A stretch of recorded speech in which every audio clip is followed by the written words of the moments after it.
Mobil filter লাগানোর সময় ফিল্টারটা নতুন। এখানে একটা মার্কিং আছে, এই যে মার্কিংটা, এই মার্কিংটা এদিকে দিয়ে লাগাতে হবে।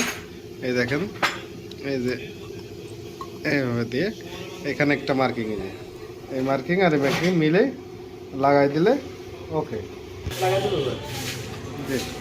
এটা ঢুকাই দিচ্ছি। এখন কিন্তু নতুন মোবাইল ঢুকানো আসছে।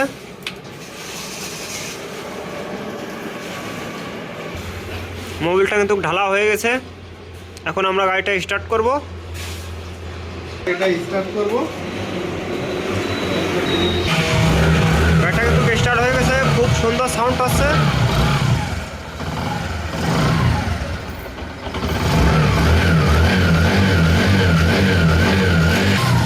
গাড়িটার আওয়াজটা অনেক নষ্ট হয়ে গেছিল, এখন আওয়াজটা খুব সুন্দর হয়েছে।